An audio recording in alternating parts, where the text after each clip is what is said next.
আমরা দেখতে পারি যে বুবলাই আবারও নতুন কাকুকে চরমভাবে অপমান করলো। কুচ্চির কাছ থেকে কমলিনীর অ্যাওয়ার্ডের কথা শুনে খুশি হয়ে বাড়িতে আসলে বুবলাই নতুন কাকুকে অপমান করে বলে যে আমি চাই না যে আমাদের মাকে কেউ টেক কেয়ার করুক, আমি সেটা মেনে নিতে পারবো না। আমি চাই আমাদের মা শুধু আমাদের নিয়েই ভাবুক, অন্য কিছু নয়। এই কথা শুনে বাবিল বলে যে কেন দাদা ভাই, আমাদের মা এমন কি করেছে যে তোকে এসব ভাবতে হবে? বুবলাই বলে আমাদের ঠাম্মিও তো অনেক ছোটরেই বিধবা হয়েছে, সে তো ছেলেপুলেদের নিয়েই চলছে, তাহলে মার এত বড় বড় ছেলে মেয়ে থাকতে মায়ের কেন কাউকে লাগবে? এই শুনে মিঠি রেগে গিয়ে বলে যে কেন মা স্যাক্রিফাইস করবে বলতে পারিস? বুবলাই বলে কিসের স্যাক্রিফাইস? এরপর নতুন কাকু বলে আমি অল্প সময়ের জন্য এই বাড়িতে এসেও যদি আমায় এত প্রশ্নের মুখোমুখি হতে হবে জানতাম তবে আসতাম না। আমি শুধু কাল অ্যাওয়ার্ড প্রোগ্রাম আছে আর মিঠির সাথে কথা বলতেই এসেছিলাম। বুবলাই, আমি ভাবতে পারিনি যে এইভাবে এই কথাও তুই আমাকে বলতে পারবি। আমি তোদের সন্তানের মতো মানুষ করেছি, তোদের বাবার মতো, কিন্তু বাবা হয়নি কখনো, তোর মার স্বামী কখনোই হয়নি। তোরা এখন বড় হয়েছিস, তাই তুই যখন বলতে পারলি তাই আমাকেও বলতে হলো। আমি তোদের সন্তানের মতো দেখি। বাবিল বলে ওর কথাই তোমার কাছে বড় হলো, আমাদের ভালোবাসা কিছু নয়। এরপর নতুন কাকু বলে যে মিঠিমা চল আমরা বাইরে কোথাও গিয়ে বসে কথা বলি। মিঠি জানায় যে না নতুন কাকু, তুমি আমায় আমার দাদার হয়ে কিছু প্রায়শ্চিত্ত করতে দাও। ও আমার দাদা, এটা আমার সবথেকে বড় অপরাধ। আমার বাড়ির লোক তোমায় অপমান করবে, সম্মান করবে না, আর তোমার থেকে আমি টাকা নিয়ে বিদেশ যাব।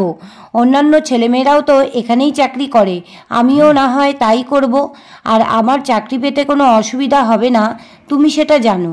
নতুন কাকু বলে আর কত শাস্তি দিবি আমায়? আমি তো তোদের সফলতা দেখতে চাই। মিটিল বলে কেউ অপমান করলেই যে গ্রহণ করতে হবে, উড়িয়ে দিলেই তো হয়। বুবলাই বলে মিটিল তুই কেন আমাদের মধ্যে কথা বলিস? মিটিল বলে কিছুদিন পরেই আমি এই বাড়ির বউ হব, তাছাড়া প্রতিবাদ করতে বাড়ির লোক হওয়ার প্রয়োজন নেই, আমাকে তুমি থামাতে পারবে না।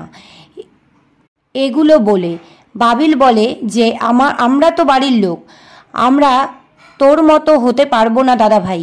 মিঠি বলে আজ তুই দাঁড়িয়ে কথা বলছিস শুধু এই লোকটার জন্য।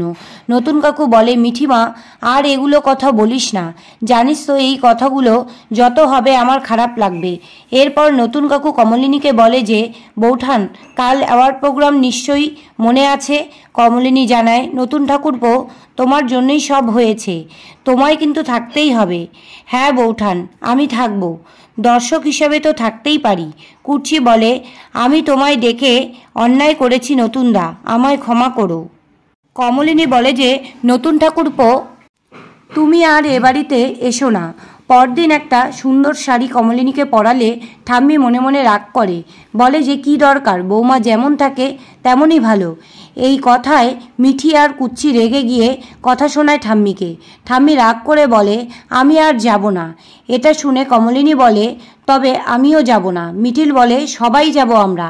এর মধ্যে বুবলাই বলে যে আমার এই অবস্থার মধ্যে এত সেজে গুজে অ্যাওয়ার্ড নিতে যাচ্ছ, 10-20 বছর তো কমে গেছে তোমার। এই কথা শুনে কমলিনী বলে যে আগে হলে তোর কথায় সাজ খুলে ফেলতাম, কিন্তু তা আমি করব না।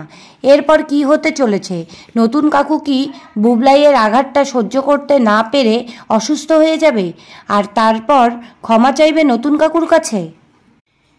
জানতে হলে বাংলা ভিশন চ্যানেলটি সাবস্ক্রাইব করুন, পাশে থাকা বেল আইকনটি ক্লিক করে সবার আগে দেখে নিন পরের আপডেটগুলো। ধন্যবাদ।